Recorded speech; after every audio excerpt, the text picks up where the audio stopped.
Good evening. I am Daniel Benjamin. I'm the president of the Academy, and I am delighted to welcome you to this, our first Fellows Lecture of the semester with Professor Mary Elise Sarotte, who is the Fall 2022 Axel Springer Fellow. Her lecture is entitled The Elusive Goal of Western Partnership with Russia. The part that came after the colon she hadn't told me about, so you're just going to have to deal with that yourself. The Axel Springer Fellowship was inaugurated in 2003 with the aim to promote German-American dialogue in the fields of media, policy, and other areas of contemporary concern. And we are deeply grateful to the company, its CEO, Matthias Döpfner, also a trustee of ours, for the support that makes it possible for us to bring truly outstanding personalities from the fields of politics, international relations, public policy, history, and journalism to Berlin for a semester-long fellowship. I particularly want to thank Eric Lindner, who's here tonight, the managing director of the Axel Springer Foundation, for his support and for joining us. So I should add that this is a really big night for the Academy, not only because the crowd stretches all the way to the Wannsee, but also because we have three trustees here tonight, Christine Wallich, Ambassador John Kornblum, and Peter Solmsen, who is visiting from the U.S.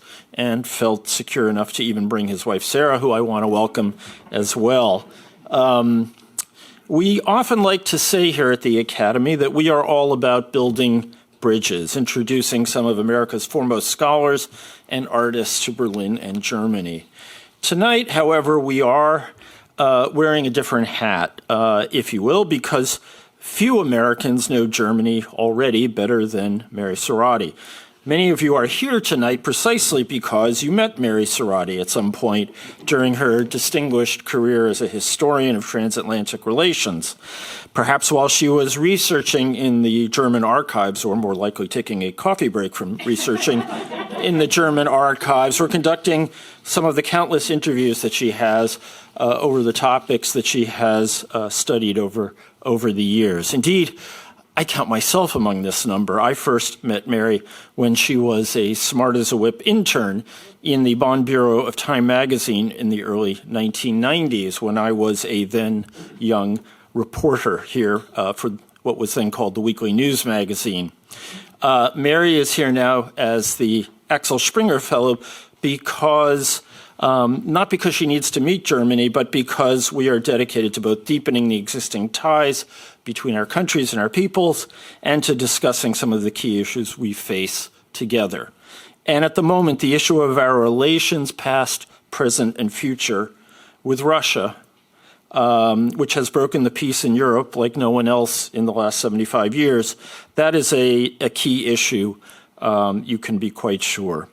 As an expert in the history of international relations, Mary is the inaugural holder of the Marie-José and Henry R. Kravis Distinguished Professorship of Historical Studies at Johns Hopkins School of Advanced International Studies, known to most people as SAIS, in Washington, D.C. She is also a research associate at Harvard University's Center for European Studies. She is the author or editor of 6 highly regarded books, including 1989, The Struggle to Create Post-Cold War Europe, and The Collapse, The Accidental Opening of the Berlin Wall. Her most recent book, Not 1 Inch, America, Russia, and the Making of the Post-Cold War Stalemate, was published just last year, and it focuses on how NATO enlargement affected Western relations with Russia. Reading it, I was reminded why Mary so impressed me during her internship at Time. It is a deeply researched book filled with telling anecdotes and facts, and it is really well written. I recommend it enthusiastically. She would have made a great journalist. And I was reminded of that the other night at dinner when she recalled to us how she had talked her way into an internship at Die Zeit as well. And since bluster and dishonesty is a key thing in getting the story, she would have been great. Let me hasten to add, she is a scholar who is very much, as Teddy Roosevelt said, in the arena as a public intellectual. And in recent months, her essays have appeared in the New York Times and Foreign Affairs, and that is just in the last few event-filled months, as I said. Her books have been named, have been put on the Book of the Year lists of The Economist and Financial Times, and they have received awards too numerous to recite here.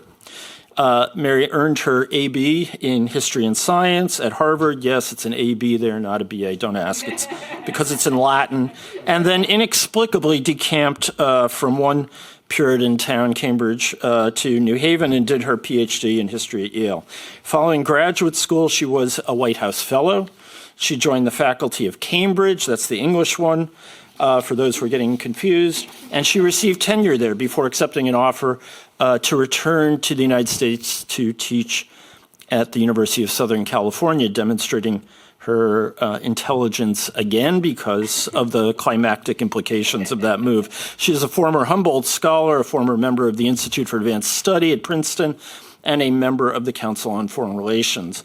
And during her residency in Berlin, Mary will be working on her next book, which is planned for the German market and is tentatively entitled The Elusive Goal of European Partnership with Russia, and it will be published by C.H. Beck. Before I turn over the microphone to our speaker, let me just say a few words about the format of the evening. Mary will speak for about 30 minutes, after which she and I will have a chat about the issues at hand, which I had some glancing engagement with in the Clinton and the Obama administrations, and then we will have a Q&A. If you are joining us by Zoom, please don't raise your hand. Type your question into the Q&A part of the platform, and we will try to get in as many of the questions to our speaker as possible. And with that, Professor Sarotte, the microphone is yours. Thank you.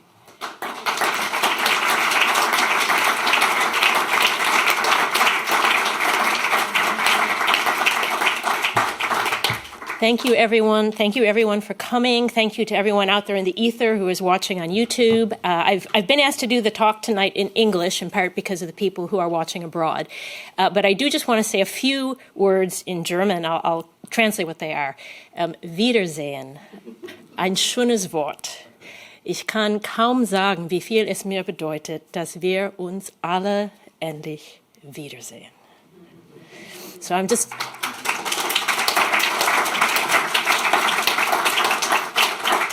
For the English-speaking audience, I'm basically just saying how lovely it is to actually see people in person again and to be in my favorite city, Berlin, once again. And thank you, Dan, for that more than generous introduction. I feel very nervous talking about events that he experienced in the White House. Don't believe him when he says he has just a glancing familiarity with these events. He knows them quite well.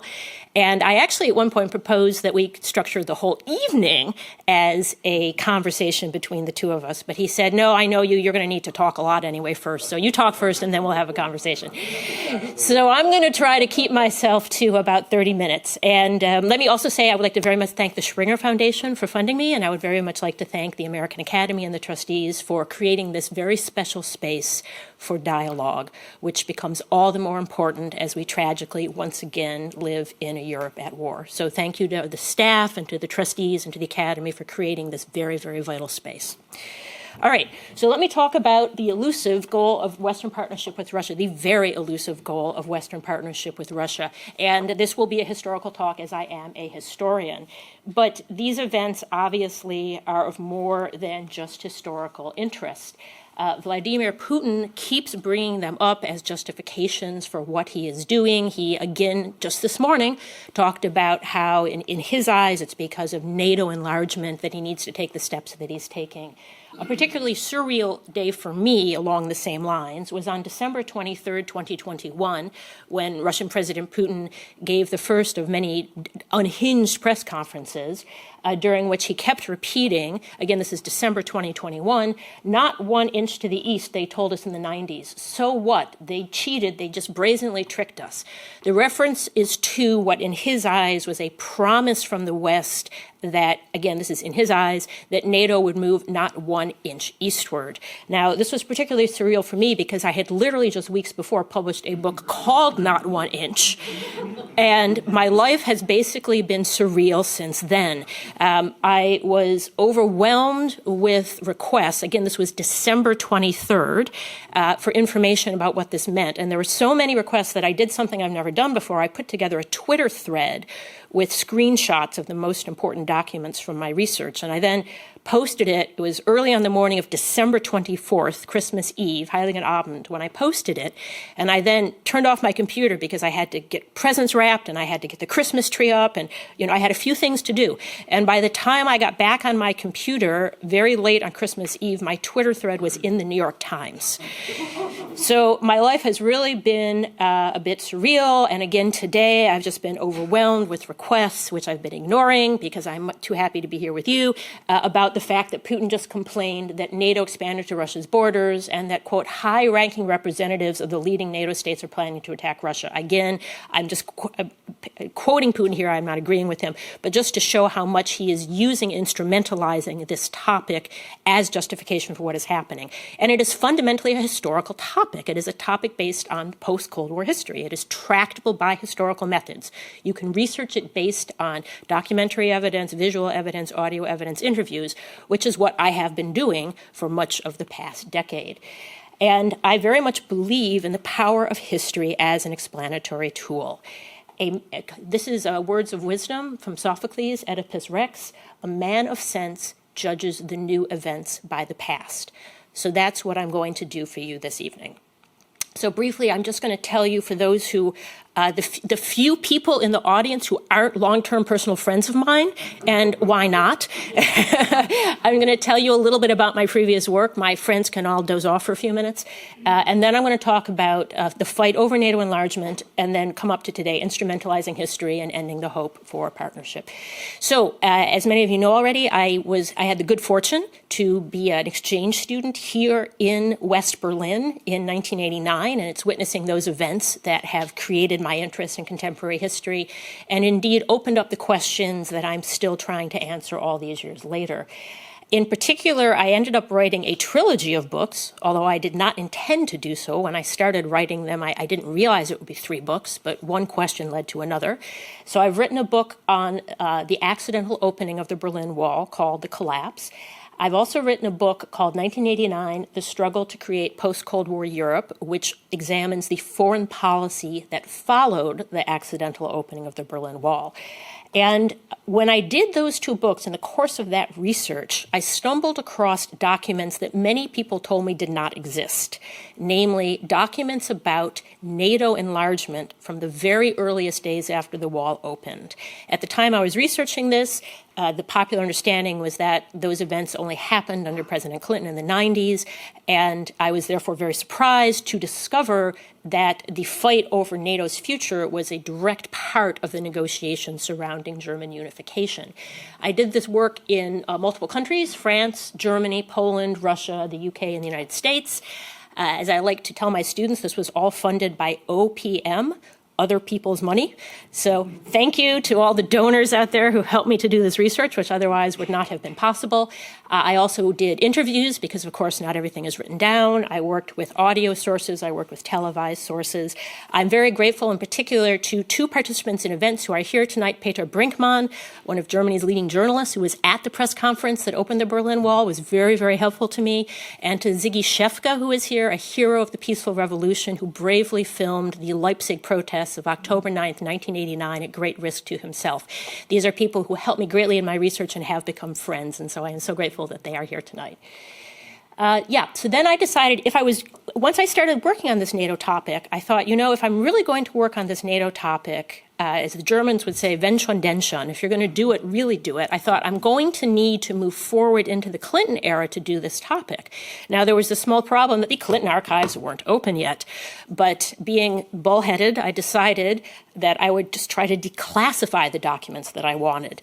Now, if I could call myself up about 7 years ago, I would say, don't do it, because it took so much time. But in the end, I ended up getting For example, nearly all the documents from Clinton and Yeltsin's 18 summits declassified, as well as mountains of other documents on his contacts with nearly all world leaders at the time. It was not easy. I had to file appeals. Sometimes they took multiple years, but ultimately I was successful in getting most of the documents that I needed declassified.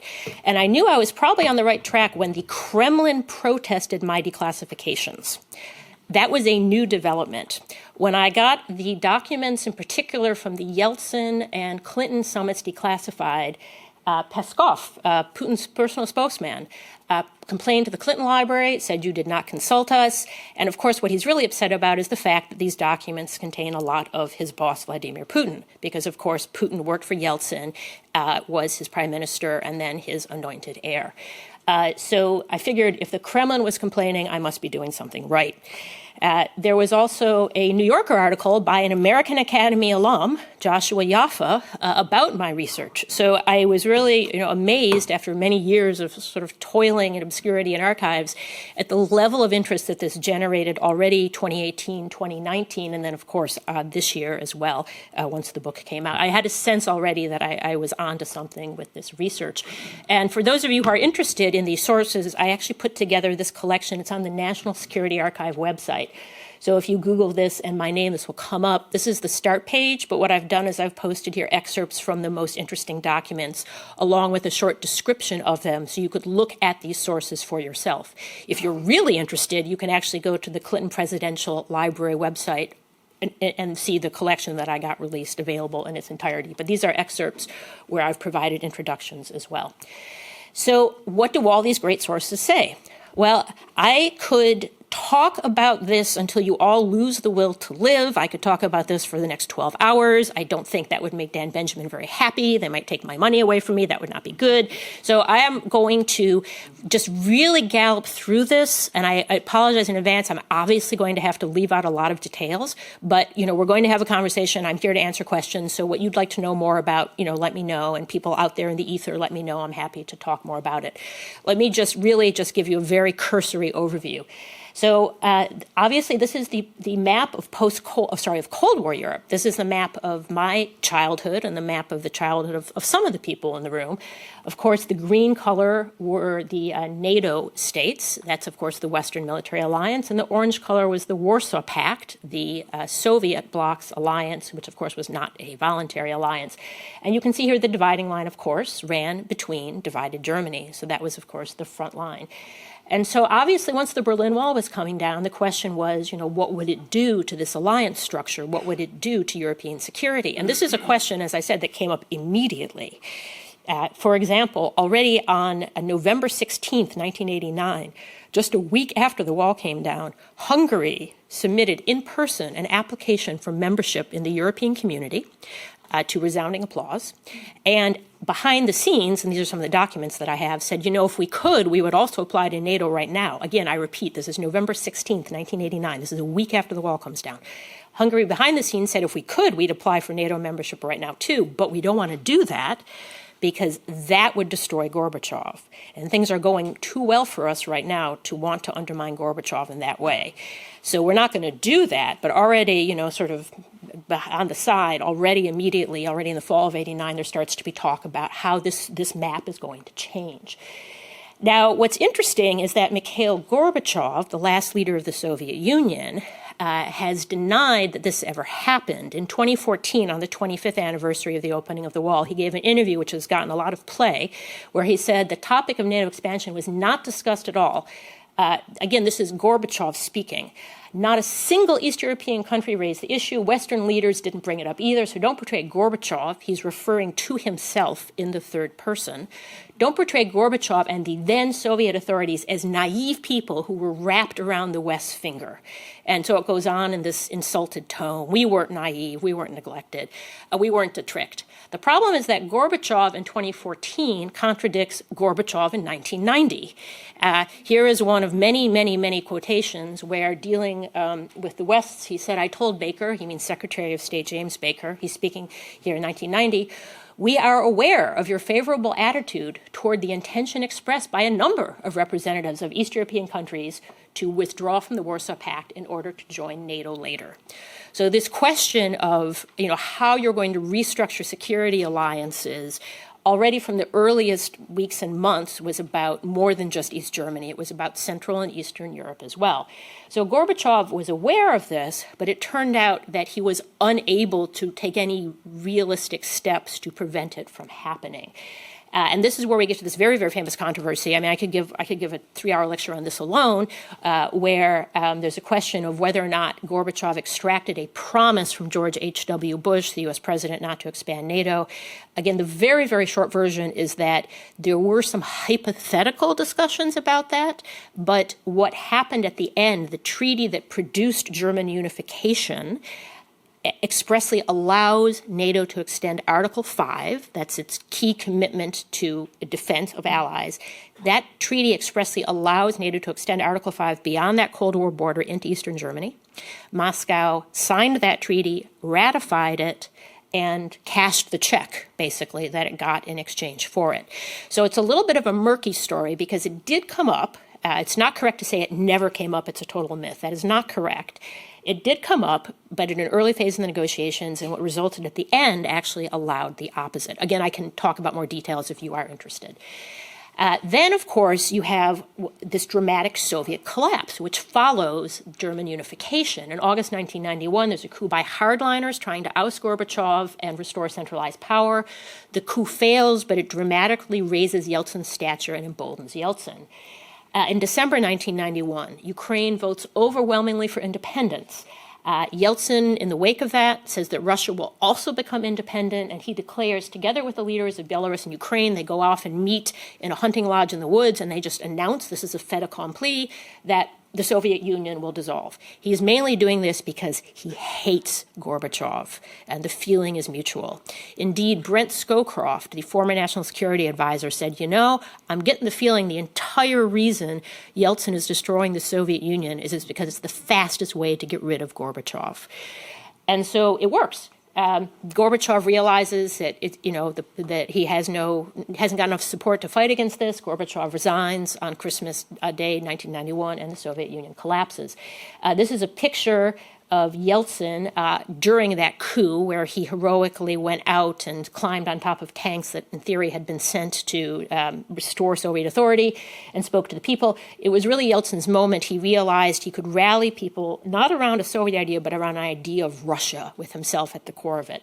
So Russia transitions from Gorbachev to Yeltsin by end of 91, beginning of 92. Obviously, it breaks apart. And in the United States, of course, you have a transition then in 1992, unexpectedly, from George H.W. Bush to President Clinton. In the 1992 election, of course, President George H.W. Bush had only served one term, so he was still eligible for another term. But in part because Ross Perot participated, which somewhat split the vote, and because of his own campaigning talents, President Clinton wins. So President Clinton inherits all these questions. You see him here at a NATO meeting where he gave what I thought was a very insightful answer to some of these challenges. So this is a picture of the speech I'm about to show you a quote from.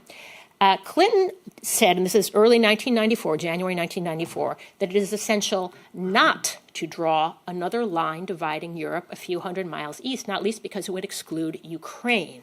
In other words, he said, we've just gone through this whole process of ending the Cold War, of erasing the Cold War front line that I just showed you between the green and the orange. President Clinton, if I were now to expand NATO, I would draw a new line between Article 5 territory and non-Article 5 territory. Again, Article 5 is the part of the Washington Treaty, the NATO treaty, that says an attack on one will be considered as an attack on all. It's a very, very powerful security guarantee. And so he's basically saying, if I draw a new Article 5 line, I'm going to leave Ukraine in the lurch. And this is, this is something I don't want to do. Ukraine has a country, it has a population over 50 million people. That's on the size of Britain or France. It's a massive country in land terms. And Ukraine was born nuclear. There was so much of the Soviet arsenal in Ukraine's territory that when Ukraine became independent, it immediately became the third biggest nuclear power in the world, bigger than Britain, bigger than France. That gets everybody's attention. And so as I was reading this, I was amazed because this was just seemed to me to be so far-sighted, right, that there was so much focus on Ukraine already in the early 1990s. Indeed, Clinton at one point says it's the linchpin of Europe. I'm paraphrasing as I speak, but all of the quotations are in the book, not 1 inch. So if you're interested, feel free to get a hold of the book. Always got to hawk the book. So Clinton in particular said Ukraine especially does not want to be pushed back into Russia's orbit. So I don't want to immediately expand NATO. He said, you know, if we draw this line where we put Poland and other countries into NATO, this line, this is the old limit of the Soviet Union. He said, you know, if I redraw that line, then we're going to leave Ukraine in the lurch. Not to mention the other post-Soviet republics, which are trying to become democracies. We're not thinking enough about the post-Soviet democracies. We need a solution for all of Europe, right? This is a rare moment. Cold wars are not short-lived affairs, so thaws are precious. So we need to think very carefully about what we're doing at this moment in the early 1990s. This is me paraphrasing President Clinton. We need to think very hard before we redraw that line. Now, he ran into opposition, of course, from Poland and other places that said, look, you know, Helsinki Principle, which states have a right to choose their alliance. We're new democracies. We have a right to join NATO, right? We have a right to apply to NATO, right? And that's what we want to do. And Clinton would respond to them, to Lech Walesa, the leader of Poland, to the Czechs, and say, look, of all the people in the world, you Central and Eastern Europeans, you should understand the danger of drawing a line. Because we drew a line at Yalta, you were behind the Cold War line, you know what it's like. We don't want to leave Ukraine and these post-Soviet states in the lurch. And the Poles really didn't like it, but they got the point. And so through clenched, gritted teeth, they said, okay, we see what you're saying, we see what you're saying. And so what initially happens in 1994 is the institution of something called the Partnership for Peace. Now, this entity still exists. Some of you may have heard of it or may have worked in it. But it changed function from what I'm talking about here. Clinton wanted to use this entity called the Partnership for Peace as a way of enlarging NATO that did not immediately draw a hard line, that created a phased process of gradually letting states become associated with NATO before giving them full membership, and that was an intermediate level organization that post-Soviet states could join. And so he launches this, and it becomes hugely successful. This is a map from 1994. I realize there's a lot of data here. It's from the book. The only thing I really want you to take away from this is there is no obvious line through the middle of Europe. Right? This is a vision of a different future. This is a vision of a different Europe. This is not the Europe we have today. This was an alternative timeline, right? When you're working as a historian, you're always kind of thinking in terms of counterfactuals. This was a vision of a different Europe. But Clinton is able to create the Partnership for Peace. It becomes a huge success. They managed to convince not only the Poles, but also the Ukrainians and the Russians to join it. And the idea is that you have created a forum for dialogue. And then as you want to, you can then move countries sort of up the membership ladder and then have them become members after they've done things like, standardize their equipment to match NATO. This partnership, by the way, has worked very, very well for Finland and Sweden, which have been members of it and have standardized their equipment with NATO and are now ready to join it very, very quickly now that they want to join. So this is actually my rendering of a German Foreign Office map from 1994. And I said when I found this, I was so struck by it because it was a vision of a very different Europe, of a Europe without a line through it. But Clinton, having found what I think was a sage approach, a wise approach, Clinton changes his mind. And it's in large part because of things that Yeltsin is doing and that Russia is doing. So this is not a simple story. I'm not here to blame one side or the other. There is agency on both sides. And what starts to happen inside Russia becomes very important. Democracy goes off the rails. The process of privatizing industry turns out to be hugely corrupt. And then you also have, on top of that, the terrible bloodshed in Yugoslavia and the Balkans breaking out. And so gradually a bunch of factors start to assemble that start to change Clinton's mind. At first, the advocates of this Partnership for Peace and then a phased mode of NATO enlargement are able to be successful because they can say, look, we can use this new partnership to deal with the Balkans, and this is really important, we can use it to keep U.S.-Russian arms control going. The biggest supporter of this approach that I'm describing here is actually the Pentagon. The Pentagon was very reluctant about NATO enlargement, the U.S.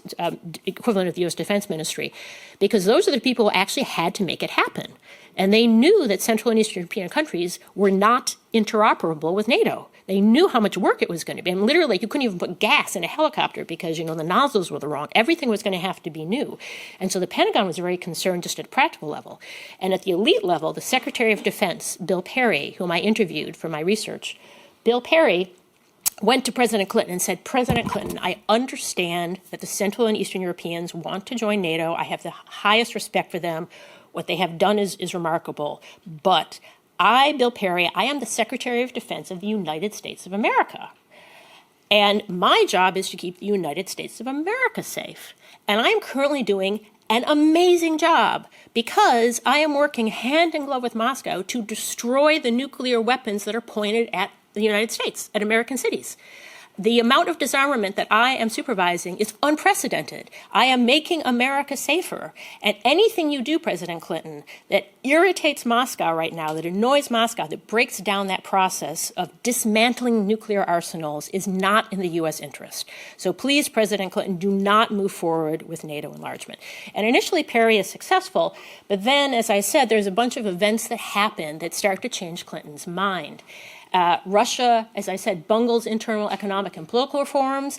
It initiates a terribly brutal war in Chechnya, which terrifies Central and Eastern Europeans. They say, look, this Moscow is just like the old Moscow. It's invading countries. It's invading other states. It's slaughtering people. And it was incredibly brutal what happened. Tragically, it was a precursor to what's happening now in Ukraine. And suddenly the polls say, did we say we were happy with the Partnership for Peace? We're not. We need Article 5. That's not going to be enough. So there's consistent effort by Central and Eastern Europeans, which are understandable in the context. And then in 1994, the Republican Party wins a stunning victory in the midterm congressional elections on the basis of a contract with America that includes as one of its components swift enlargement of NATO. And Clinton knows that if he wants to be reelected in 1996, he's going to have to win over a lot of those same voters, many of whom are in Midwestern states and have backgrounds in Central and Eastern Europe, among them my relatives. So all of this taken together causes Clinton to change his mind. Then what also happens, and this happened here, and this is related to Berlin, to Richard Holbrooke, and to the creation of the American Academy, they finally get the Soviet troops out. Remember, the Soviet troops didn't actually leave when Germany unified. They were still here until 1994. And I even found hints in the archives that they were even still here with nuclear weapons until 1994. So even though peace had broken out, in reality, there were still Soviet troops here. And the German government at the time kept very close tabs on them to make sure they actually left along with their weapons. And there was a big party scheduled, a New Traditions Conference, which is where Richard Holbrooke was actually able to advance the idea of the American Academy. So once the Soviet troops actually left in 94, that created a new opportunity. And I know, of course, John Cornwell was also involved with Richard Holbrooke in many of these events personally. And then Ukraine is convinced to denuclearize in exchange for the Budapest Memorandum, which in theory, I emphasize in theory, guaranteed its territorial integrity. So suddenly there's less worry about, what's happening in Ukraine because now it's not the third largest nuclear power in the world anymore. And so President Clinton changes his mind and decides to go ahead with what he said he didn't want to do, which is to expand Article 5 to more parts of Europe. So in other words, what I'm talking about here is a story that looks very much at how NATO expanded.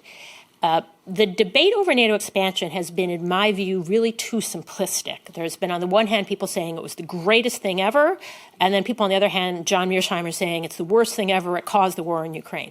And that is far too simplistic. What we really need to look at is that there are actually multiple ways to expand NATO. NATO enlargement was not one thing.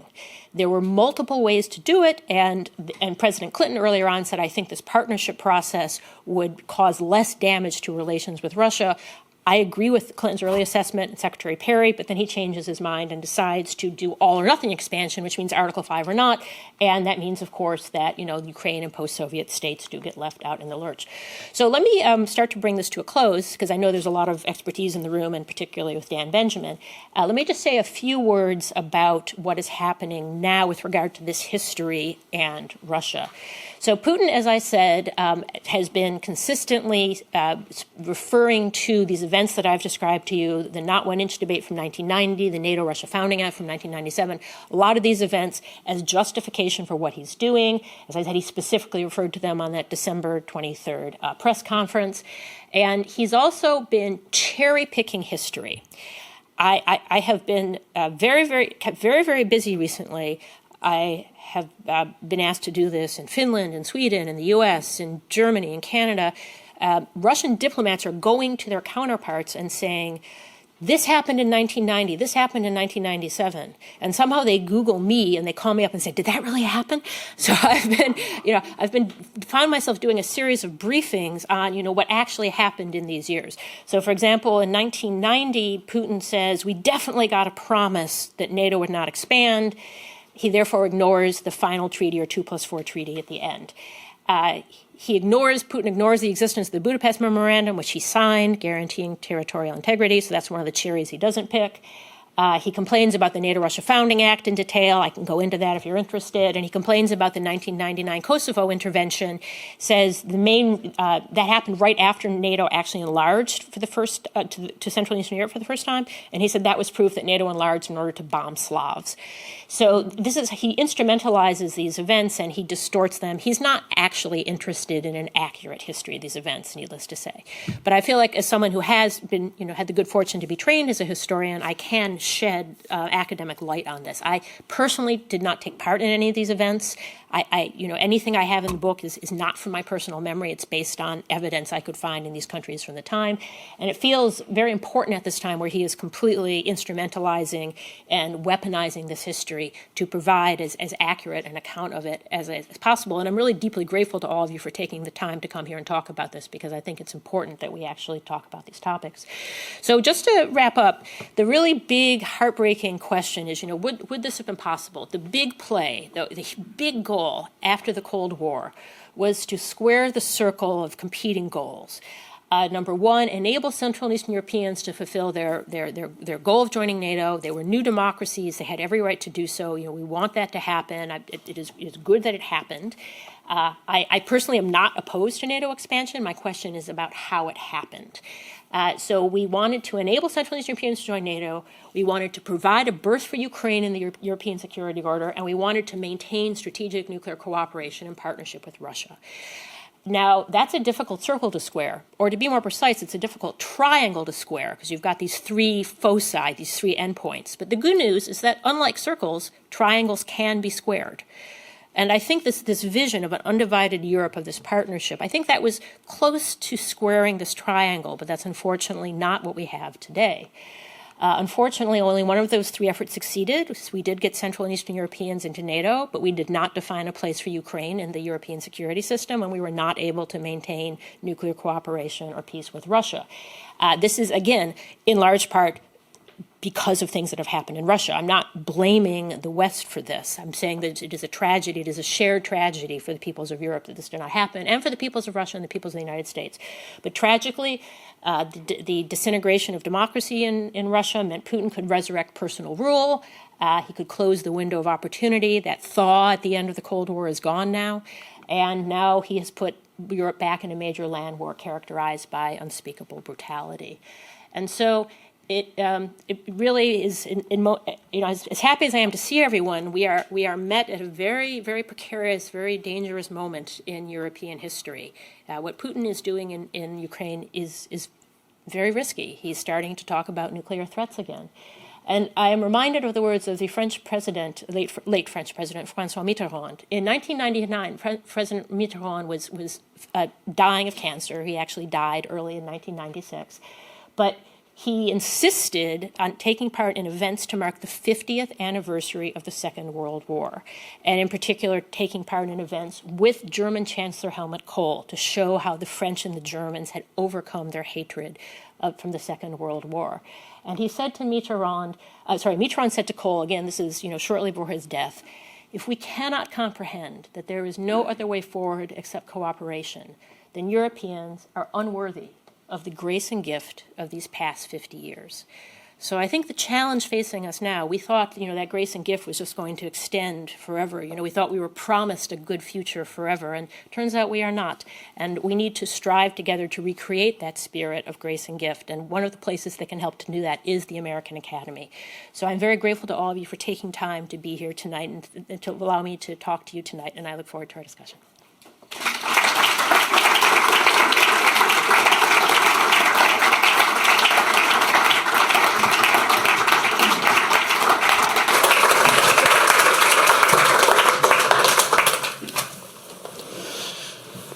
Yes, I think we'll be talking till morning. Can we get out the wine? Then we may not be talking effectively. Okay, so a fascinating talk, a fascinating and important and relevant subject. And now I'm going to push you a little bit. And I guess the threshold question is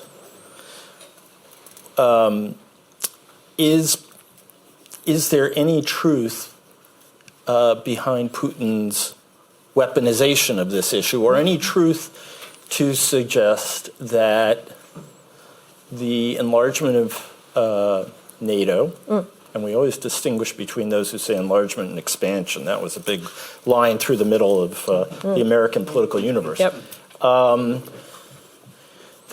That it has actually been a key driver of the alienation of the United States and Russia, and of events in Europe. Right.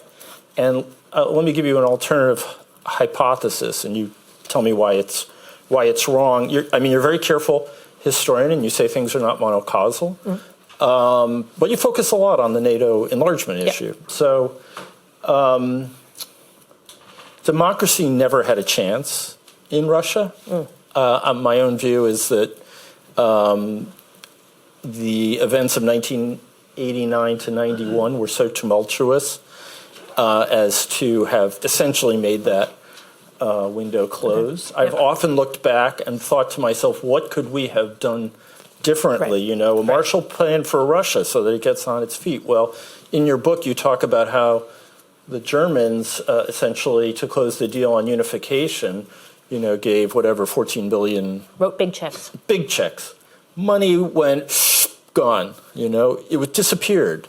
To this day, we don't know where that is, and the entire transition process in Russia was characterized by overwhelming corruption, theft, and worse. So here's another supposition, that what we had was a world historic collapse, which probably carried within it the seeds of later revanchism, but a world historic collapse that ultimately led to Putinism and an undemocratic, corrupt state that relied on oligarchs and intelligence guys who could not really imagine a Russia that had stable borders with democracies.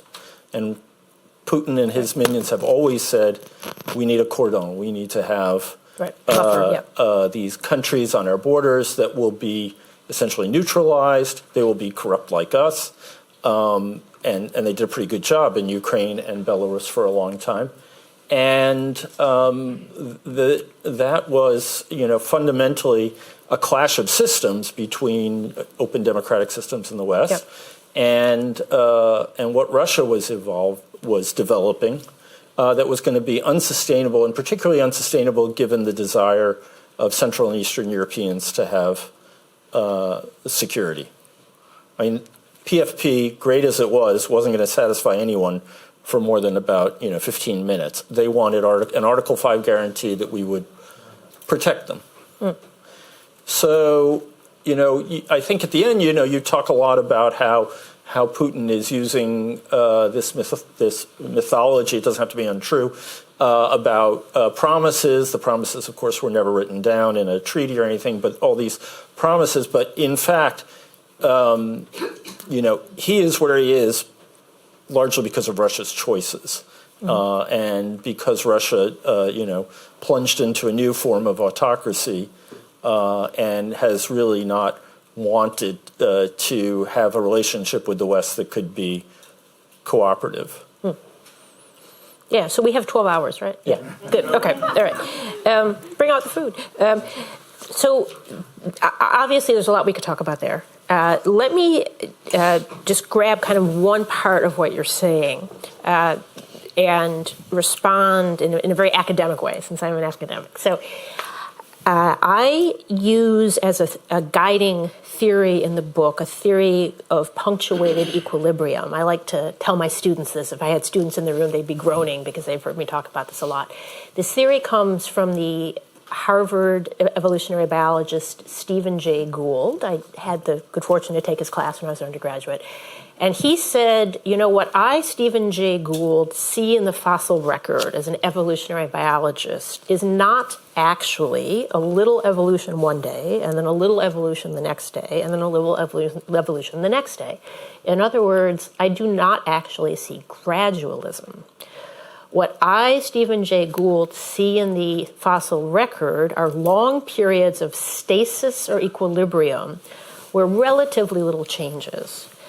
But those are then punctuated by dramatic moments, such as an asteroid hitting the Earth and causing massive climate disruption, throwing so much debris into the atmosphere that it shrouds the Earth and cools the Earth below the temperature at which dinosaurs can survive.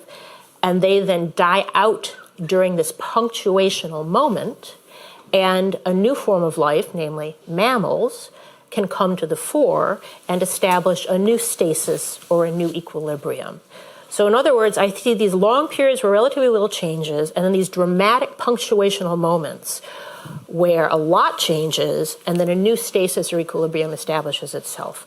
And I find that very helpful to thinking about these events. So as a scholar, right, there are more documents out there than there are days of my life, right? So I need to focus on these punctuational moments that really set the future.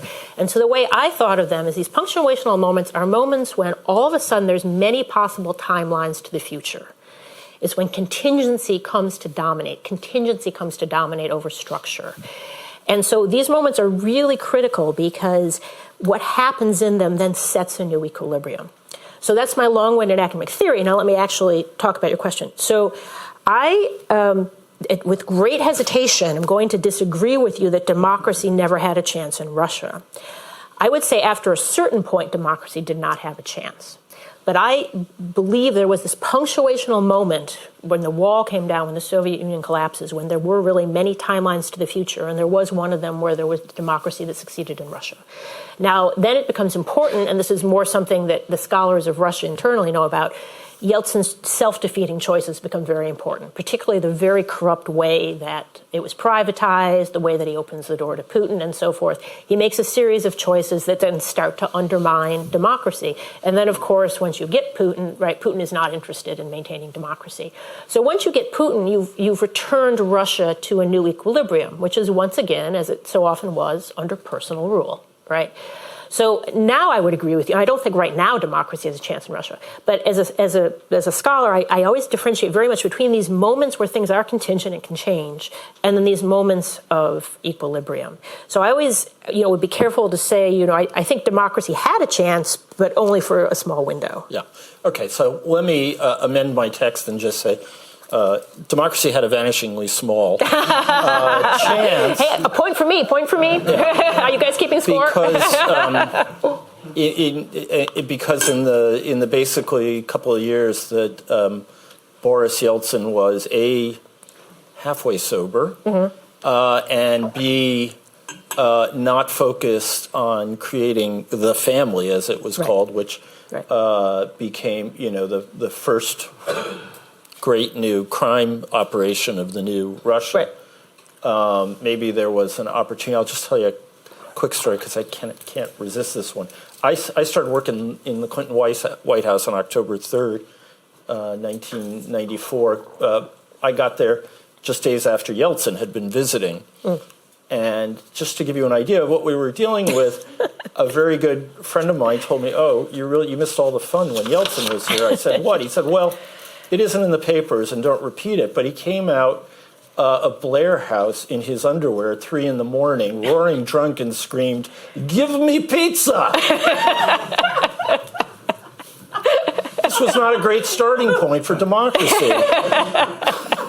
And that's just one of many. Any of you who were here when when he was here to withdraw the garrison in Belitz and decommission the troops here will remember that he was roaring drunk, grabbed the baton of the band leader, and started conducting.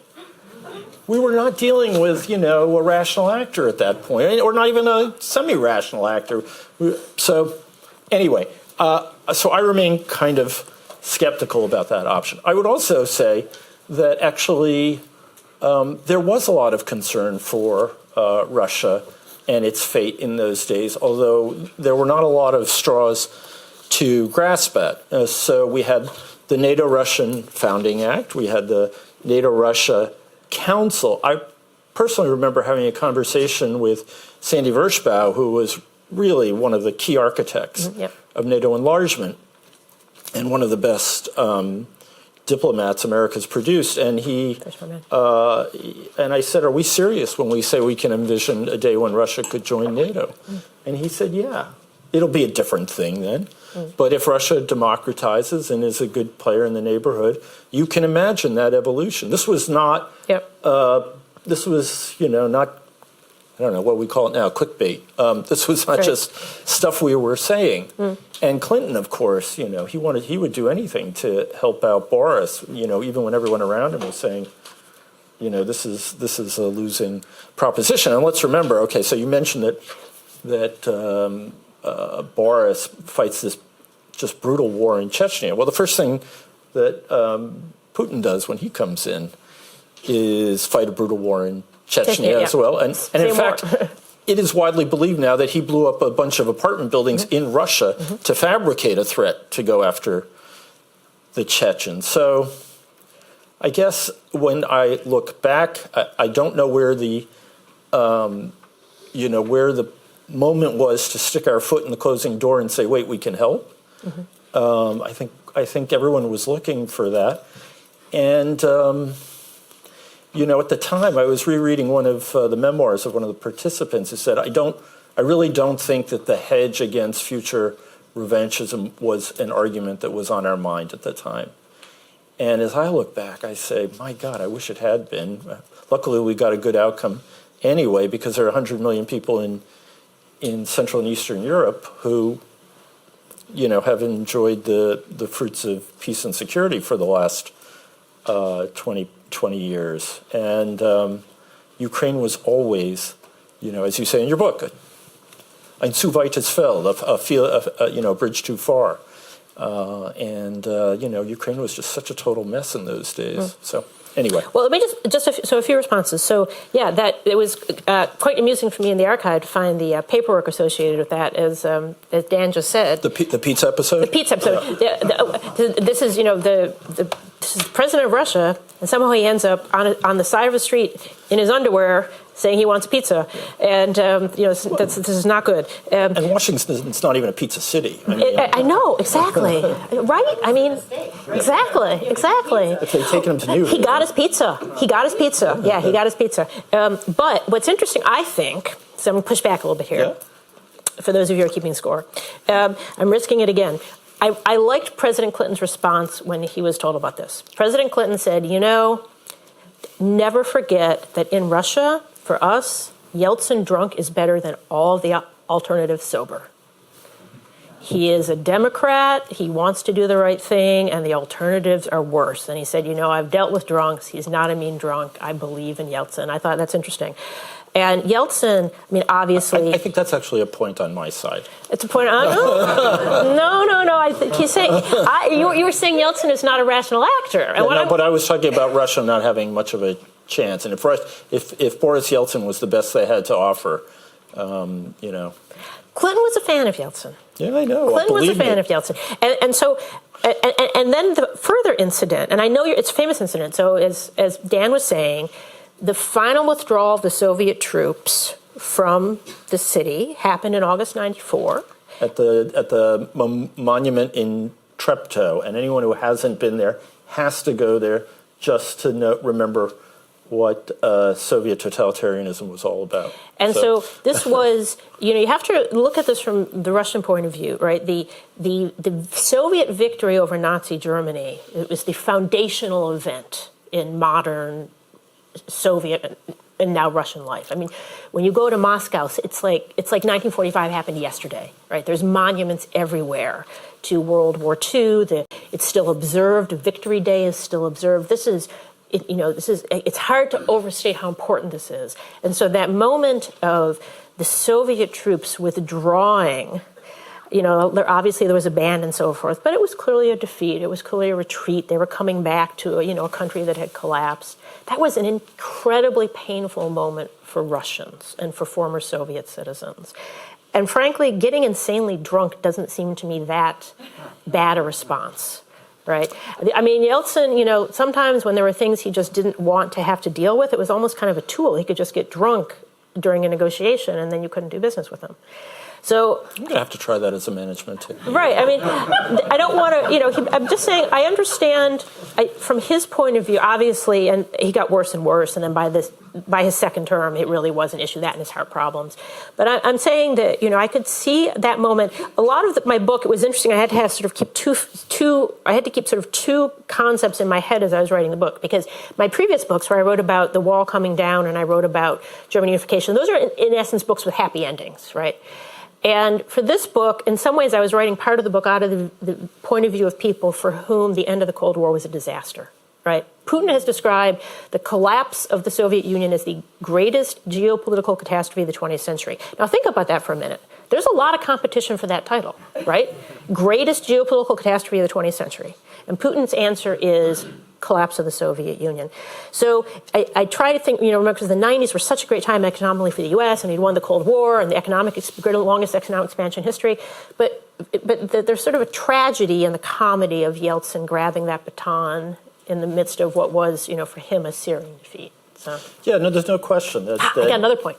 that was that the whole experience was nightmarish. But let me just cite something that actually happens to be in the newest issue of the Berlin Journal, our house publication, written by John Connolly, who I imagine you know, who is truly a great historian of Central and Eastern Europe, who's going to be here for the spring semester. And he said, at the end of the day, the difference between what the U.S. has been up to over the last 30 years and what Russia has been up to over the last 30 years, and certainly the last 20 years, for Russia, it was fundamentally about empire, and they've never gotten empire out of their DNA. And, the quote from Putin is precisely on point. He thought it was the greatest geopolitical catastrophe of the century, and he has set himself about rectifying that. And that is not fundamentally an approach or a mission that is compatible with whatever you want to call it, the West, the liberal rules-based order, a taboo on war by conquest, on changing borders by conquest in Europe. So I guess at the end of the day, I still feel like we're more sinned against than sinning here. I'm not going to disagree with you about anything that's happened, since Putin has taken over. No. My questions are more going back to that moment in the 90s, that moment of thaw, trying to look at other potential timelines to the future, trying to establish an evidence-based account of what happens, since there's so much emotion in this discussion, trying to get it off this emotional and violent level, get it back to a scholarly level, and trying, I hope to learn for the future when I hope there is a post-Putin moment. I think we are right now at a very precarious moment with what Putin has done today. Obviously, the Russian forces are not performing as they should have. They don't really have the capacity to mobilize 300,000 people, as Putin said today. They don't really have the people to train them or to equip them. But it is still an important moment. It's also an important moment that he said that the referenda in Donetsk and Luhansk are going to be moved forward to Friday. No prizes for guessing what the results will be. So that means as of Friday, he's going to start saying that that is Russian territory. And obviously the Ukrainians are not going to stop trying to take it back. So then he's going to start saying now Russian territory is being attacked. That's for you as if I were attacking Article 5 territory. I mean, we're moving up some rungs on the ladder here. This is a very precarious moment. But I also wonder if Putin might not be about to break Russia, because people are fleeing. I mean, I've been on, all day trying to keep on top of it. Crazy stuff happening on Twitter. So if you look at the Google searches, first the Google searches were, where can I fly, right? Men basically wanted to get on any plane. It got to the point where a ticket to Belgrade was going for $12,000 for a flight today. And then Russia has stopped men between, I believe, the ages 18 and 65 now from leaving, either by plane or over the borders. So then Google searches for how do I break my arm have now surged. Obviously, Russian mothers don't want their husbands, spouses to go. Putin seems to be aware of this because the declaration he issued today has a very funny format. If you actually look at the declaration, not just the speech he just said something about partial mobilization, but the declaration itself has some very odd characteristics, which is that certain regions of Russia will have to submit a quota of men, and the quota is actually higher for the farther out regions, and they're supposed to submit those first. In other words, he doesn't want to start conscripting people in Moscow, because that could cause protests in Moscow. So he's risking a lot here, and we are at a very precarious moment, and it could go a lot of different ways. So I feel like we might be at another ordering moment where contingency is coming to dominate. And this is a very, very tricky time. So it's again, very important that we are here discussing these things. Well, on that hopeful note, yeah. The room is packed with historians, yeah. diplomats. Yeah. Diplomats always have their hands up first, and other experts. So let's have at it. Boris, you win for the fastest draw in the West.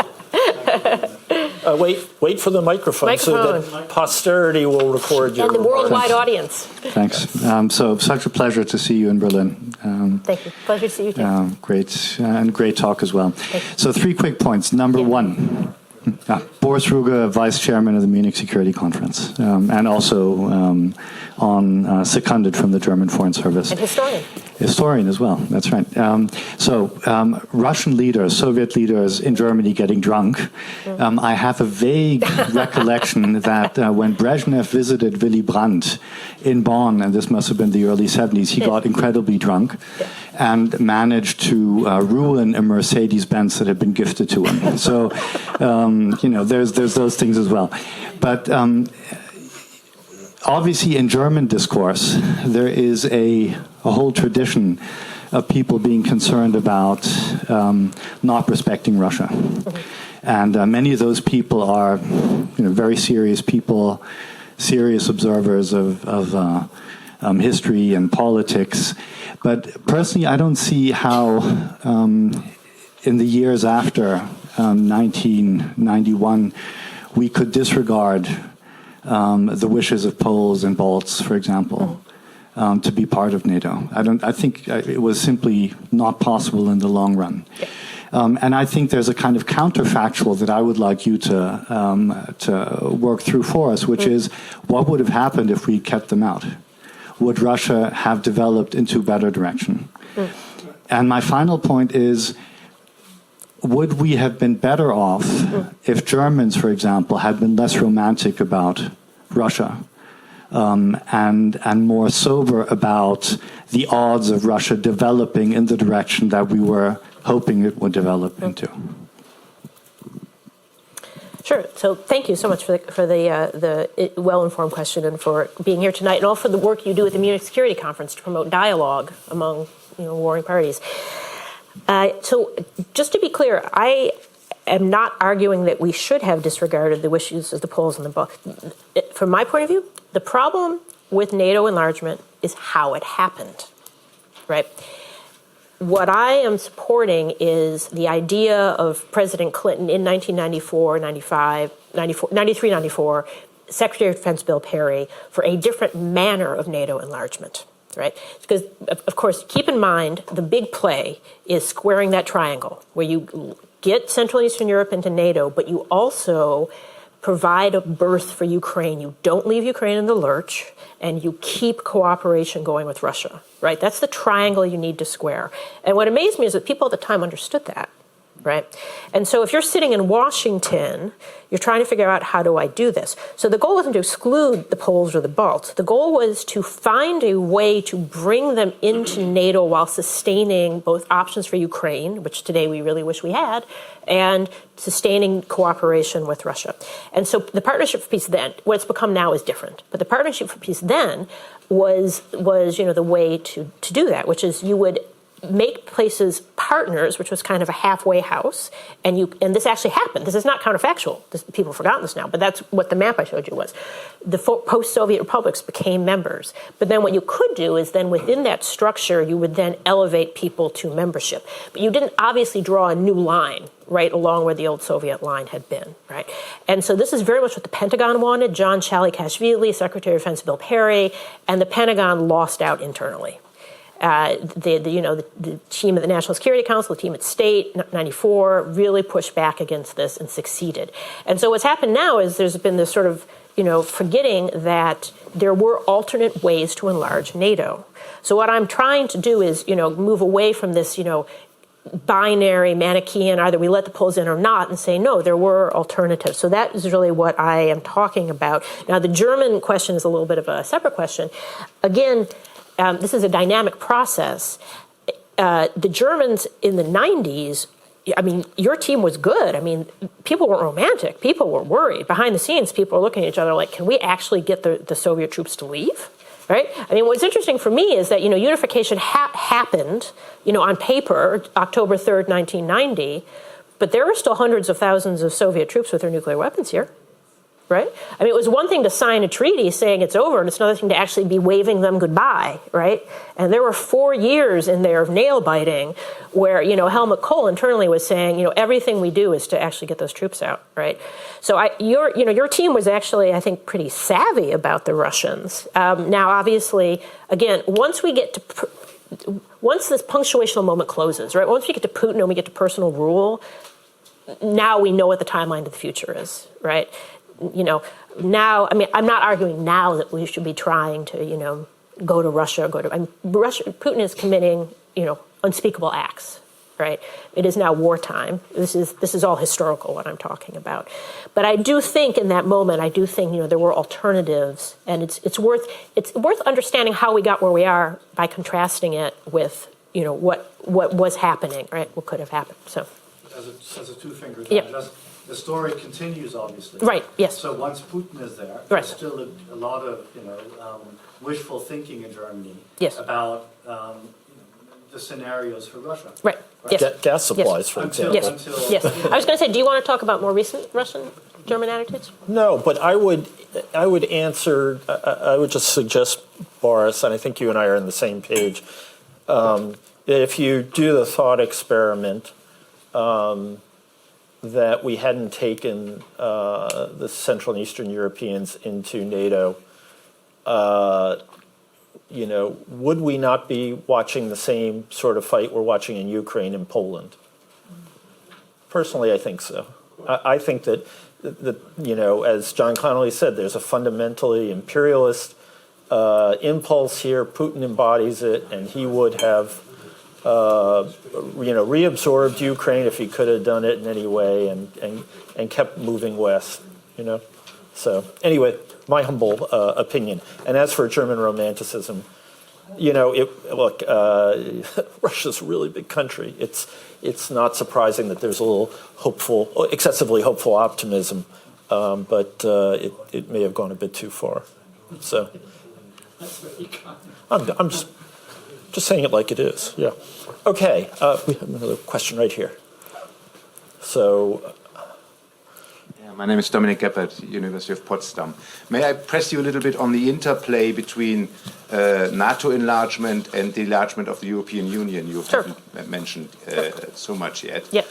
From an American perspective, I suspect from an Eastern European perspective, it was all about NATO in the first place. But how does EU enlargement figure in with when viewed from Washington? Sure. Yeah. Again, there's much more on that in the book. I would disagree that it was all about NATO for the Central and Eastern Europeans. What I saw unfolding is that the Central and Eastern Europeans wanted to be in both the European Community, later European Union, and NATO, but the European Community and European Union made clear it was not happening anytime soon. And there is a good book waiting to be written on the fight over EU expansion, right, in these same years. And so what surprised me were the behind-the-scene comments. So, for example, Austria was trying to get into the European Community at the same time. And behind the scenes, again, these are documents that are now declassified, the Austrians were coming to Brussels and saying, we don't want to be thrown into the swamp with all those Central and Eastern Europeans. We're Austria. And, in Brussels, they're being told, no, it's okay, don't worry. We're not going to let any of them in anytime soon, don't worry. Right? And so in the decade after the wall comes down, the number of Central and Eastern European countries, admitted to the European Community is zero. Right? Austria gets in, right? Sweden gets in. So it's just clear that there, is a closed door, and that becoming a member of the European Union is not going to happen. Now, obviously, becoming a member of the European Union, is about a lot of money, right? I mean, for a long time, it was easier to say, let's join NATO than to say, let's let, agricultural goods be sold in Central and Eastern Europe. But as I mentioned, right out of the gate, Hungary, November 16th, 1989, personally applies for membership in the European Community. The problem is that they keep getting rebuffed. And so I think there's really, again, there's a whole story to be written here. I mean, the book's like 600 pages, right? I could have only put so much in. But I think there's another book waiting to be written on why the European Community wasn't more active in Central and Eastern Europe, why it was punching below its weight in those years. And so after a while, as the Central and Eastern Europeans realize they're not going to get anywhere with the European Community, they focus even more on NATO, even though a lot of the things that they're trying to achieve really were things that should have happened inside the European Community. So in the book, I talk about that process of how they're hoping the Central and Eastern Europeans to get into both, and then they realize, wait, the European Community is not going to take us, so we're going to have to do what we can with NATO. So it is very much part of the story. I think the people working on the common agricultural policy took one look at Ukraine and their heads blew up and said, we're going back inside now. Yeah. Okay. More questions. Is someone right over there. I'm so glad you put your hand up because I had 2 men in a row. I'm so sorry. I don't have such a beautiful title to present myself with, at least not yet. But I did have a question. I hope this doesn't seem too naive. It's not too naive of a question. I was very interested in the Partnership for Peace and the map that you showed. That was like a very interesting concept to me, and it almost seemed like idealistic of this slow NATO incorporation, especially with the Balkan states. Was there, to what extent was there a chance that Russia would have actually, agreed with this on a long-term, sorry, I'm a bit nervous. It's fine. To what extent was it in the sense that Russia didn't just see it as a momentary, we're okay with this for now, and that they didn't see this danger of, they didn't feel threatened by this slow NATO expansion? Wouldn't that, in a sense, be even more threatening to them? Yeah. So the map that I showed you, that is not a counterfactual map. That is a historical map. The Partnership for Peace came into existence, and it turned out that Russia and Ukraine both joined. which is kind of remarkable that an organization came, and the Central and Eastern Europeans. So all of them joined it. So it actually surprised people behind the scenes. There was, behind the scenes, people were saying, wow, this is actually working. We're actually creating a pan-European organization. It's actually happening. But then, as I said, there were a whole host of pressures to move more quickly with what I call all or nothing expansion, which is where it's not this phased approach. It's not where you give a wider range of countries a loose affiliation, well, that's the Partnership for Peace, and then you, in phases, let them become members. Instead, it's all or nothing. Either you become a full NATO member from day one, Article 5, or nothing, right? That's the hard line. Almost regardless of whether you actually are able to operate within NATO, right? It was kind of a shock how utterly uninteroperable Poland and Hungary and the Czech Republic were once they were taken on board, right? So this structure that actually existed, as I said, it had a lot of merits. But what happens with regard to Russia, so your question is a very insightful one, is that when Clinton changes his mind, having instituted the Partnership for Peace, and he goes over to the side of the people who say, no, that's never going to work. We need to give out Article 5. And, Clinton looks at Chechnya, looks at Russian democracy falling apart, looks at the Republican victory in the midterm congressional elections, and he basically says, okay, you're right, we're going to do this. Then the Russians come back and say, you were completely lying about the Partnership for Peace. That was all a ruse. You were lying to us. And there's this real breakdown in American-Russian relations. It's a really cold moment at a summit in Budapest where Yeltsin gets up and says, we realize this is a cold peace. You were lying to us. And the tragedy is that the Americans weren't. The Partnership for Peace was serious. And I think, again, it's counterfactual, but I think it did have long-term possibilities. But Yeltsin and the Russians become convinced once all or nothing expansion starts, that it had all been a trick. And it really contributes to a deterioration in relations because the Russians then say, oh, we can't believe anything you say. That whole Partnership for Peace thing was just a joke, which it wasn't, right? The Pentagon is beside itself. Bill Perry, the Secretary of Defense, said in his memoirs, I wish I'd resigned. He said, I was making such a great project on strategic nuclear disarmament, which is important not just to America and Russia, but to the world, right? I was getting rid of civilization-ending weapons.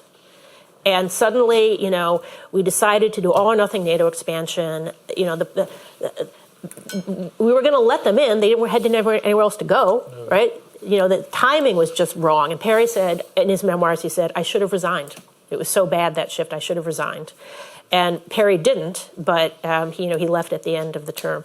So it's hard to know, what happens. But because of that sequence of events, the Russians end up saying, oh, it was all a joke, and then no one can take it seriously anymore. And so that it still exists, but it just becomes kind of a backwater.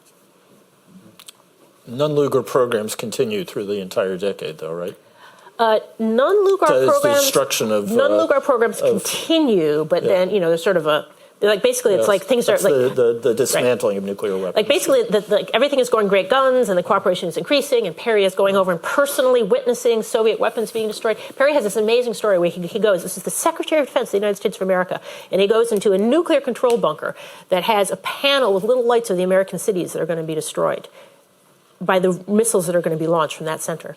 And he says, and I then took part in actually literally pressing the button to actually destroy those weapons. And they actually dig the silos up and they create sunflower fields there instead. And that's what was going on. It's kind of amazing. The documents, it's almost, it's really just so sad to read. The spirit of cooperation between Washington and Moscow from the early 90s is utterly incredible. And it just, starts to evaporate, so.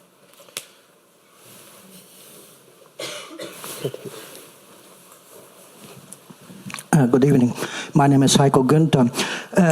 One question. You in your elaborations, you focused a little bit also on the individual side of these all these developments. I'm sorry, on the individuals, yes.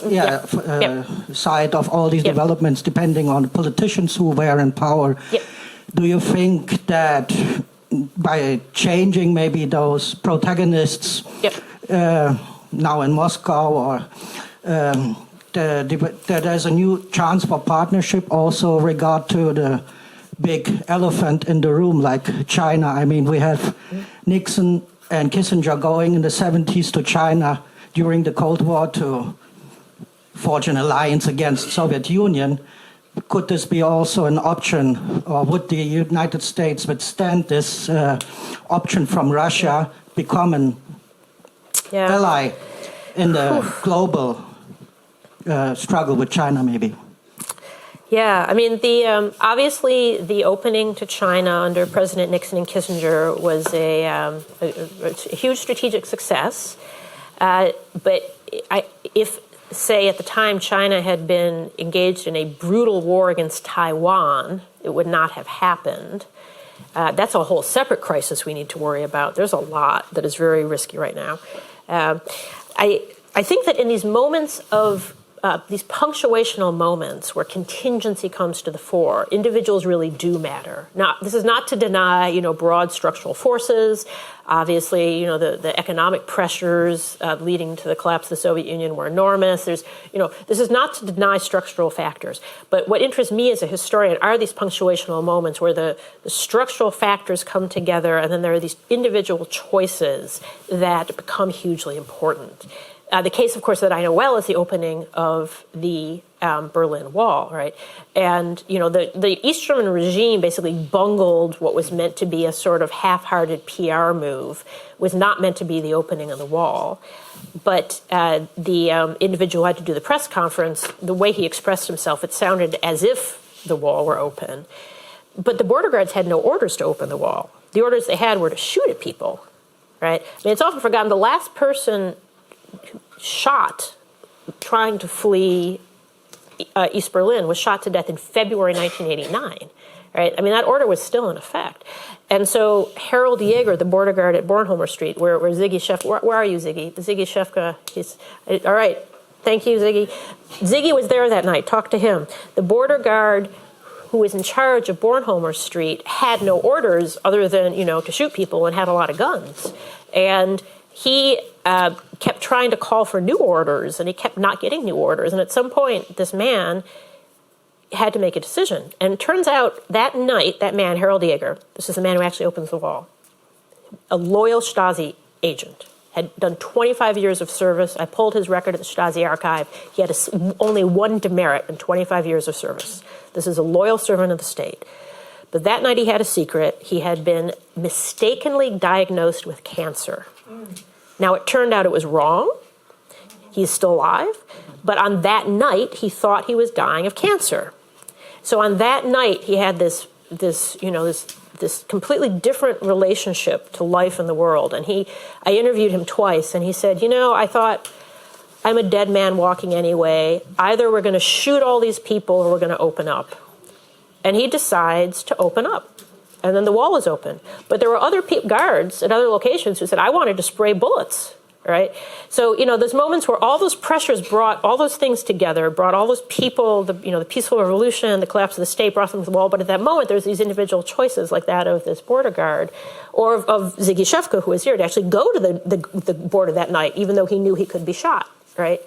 And so that's what really interests me, are these moments where individual agency and structure combine. And so that's why I do focus on individuals in this key moment, in these punctuational moments. Questions? Right here. Yep. How come no one on this side is asking? Hi, Sophia Hoffman, University of Erfurt. Thank you so much for your talk. Yes. I would like to hear your thoughts on wealth creation. As the sort of long-running basis for Western partnership with Europe, with Russia in the past 20 years. And I would just like to hear your thoughts about the role that wealth creation played in this partnership, but also the role that it plays in the current war. Also, especially in regards to this idea that this is an imperialist war. I just wonder, is it that? Because I'm not sure whether it is about wealth creation, which is so intrinsically linked to imperial expansion. Thank you. Sure. Yeah, so that's obviously another huge strand in the story, are the hopes for economic reform in Russia. And President Clinton is clear. He says, bluntly, I want Russia to look at opening doors, an open door at the IMF, an open door at the World Bank. We want to help them to become part of various international organizations. I'm sure you were part of a lot of these discussions. We want to help them become a wealthy and prosperous society, right? So this is very much part of the discussion. There, I think the story turns more into a Russian domestic one. My focus is very much on foreign relations, but obviously what's really crucial is the very corrupt called loans for shares, which are very corrupt auctions whereby the national wealth of Russia is basically handed to a small circle of oligarchs. I'm going to get the exact numbers wrong, but there's something like there was some oil company, Mikhail Khodorkovsky. He was able to buy it on a given day for, I don't know what, $100 million. I'm going to get the numbers wrong, but, the gist of it is the company on that day was worth, $1 billion, right? And so, that kind of corruption, really skews, right, wealth into the hands of a few, and then you get the creation of the oligarchs and so forth. So it turns into more of a domestic story, but it's, it is part of the story. On the question about, imperialism, I mean, that's a who is saying who is imperialist, right? Imperialist is often a synonym for other words. I think that might be a little farther afield than we still have time for. I would have to ask, who do you mean, who's imperialism? Are you talking about, Russian imperialism, American imperialism? That would be, I think, a longer conversation. I think we have time for about one more question, unless Mary has a really short answer. Yeah, right there. I'll cut to you, too. I'm the sucker for questions. Yeah. Over here, yep. That's right over there. Yeah. Okay. So, first of all, thank you very much for your informative talk about this hugely complex issue, I think. My question is, how do you consider the threat of nuclear confrontation, not to mention fallout, I'm just hear your answer to this actually. Between these two spheres of the West and Russia? Also, maybe considering past events where we had this kind of threat, really. So, what is the threat right now? You have thoughts? You first. You're going to punt to me? Absolutely. You're the scholar. I'm just an administrator. So obviously, we are sitting here on a day on which the leader of Russia has explicitly threatened to use nuclear weapons. Right? That is a sentence, if I said a leader in Moscow threatened to use nuclear weapons during the Cold War, that would not have surprised anyone. But sitting here in 2022, that is really a breathtaking development. And what's scary to me, I wrote an op-ed in the New York Times about this, if you're interested, is that is what we've lost. So obviously, during the Cold War, we had nuclear stalemate, nuclear threats, right? The threat of nuclear conflict, thermonuclear conflict. But we also had guardrails, right? We had the Anti-Ballistic Missile Treaty. We had the Intermediate Range Nuclear Forces Treaty. We had a bunch of treaties that developed over the decades of the Cold War that helped to constrain the competition between Moscow and Washington. We also had a cultural awareness of these threats, right? That map I showed you of divided Europe, that went along with an awareness of atomic threats. Americans in the room above a certain age will know what I mean when I talk about The Day After, that made-for-TV movie that showed the horrors of a nuclear attack. We had a kind of cultural awareness of the costs of a nuclear attack. So what I find really dangerous now is that we still have a nuclear standoff, but we've lost that cultural awareness and we've lost those guardrails. There's currently only one nuclear treaty between Moscow and Washington, and it is due to expire in 2026. And something tells me it's not going to be renewed. And then relations between the only two strategic nuclear powers on this earth, the two countries that have civilization-ending capabilities, will be completely unconstrained. We have no more guardrails. We do not have cultural awareness. We've lost contacts. Consulates have been closed. Diplomats have been expelled. That's why events like this and the work of the Community Security Council is so important, because the threat is still there, right? More than 30 years after the end of the Cold War, Moscow and Washington still control 90% of the nuclear warheads in the world. It amazes me how much this cultural consciousness has disappeared. Every year when I lecture, I lecture about, the Cold War nuclear arsenal. And then I say to the students, how much of this is left? And there's sort of this sense among the students of, oh, it all disappeared at the end of the Cold War. No. There's tens of thousands of nuclear weapons out there still, right? So that is very, very frightening. So any chance that they are used is too high. Now, so I am worried. What gives me some hope is that Putin is very dependent on China, which we really haven't talked about enough this evening, but you can only talk about so much. And China is not going to be happy about its neighbor using nuclear weapons to attack another country on its border. Right? That's not a good precedent. China is not a strategic nuclear power. So I would like to hope that if it's, and Xi Jinping has influence over Putin. So I'd like to hope if it's starting to get really seriously, if he's not bluffing, that then at that point, that would be a really red line for the Chinese. Now, over dinner, I asked Dan, how worried are you about the nuclear threat? I'm outing you here. And he said, not worried. So I want to hear your answer. No, I'm worried. Believe me. That's not what you said at dinner. It's just a contextual thing. I worry about everything all the time. It's just, a percentage of worry. So actually, I am worried. And I am worried for two reasons. The first one you mentioned, the Cold War, we think of it as a really bad cold time. But in fact, we were talking to the Russians all the time. Yes. About everything, certainly that had to do with weaponry. Yeah. And it wasn't, we weren't necessarily friendly, but we really did think that it was in our interest to understand each other and talk a lot. John McLaughlin, the former deputy director of the CIA, gave a talk at Dartmouth College, where I was working a few years ago. I'd invited him, and he said, actually, I'm quite worried because we now don't talk. And when you look at the kind of jostling and gamesmanship that goes on in places like the Baltic countries, whether in the air or cyber warfare, things like that. Yeah. Or if you look at some of the really crazy things the Russians have done recently, like try to topple the government of Montenegro by a coup. Yep. I mean, things that we thought had kind of gone out of style and really haven't. Then the possibility for miscalculation and accident and really stupid behavior grows. I worry because it's hard not to think that Putin is in a very uncomfortable psychological space. Yep. And I don't know enough about command and control of Russian nuclear weapons to think otherwise. I don't think there's any rational case for using them, because drawing in NATO would have to do something.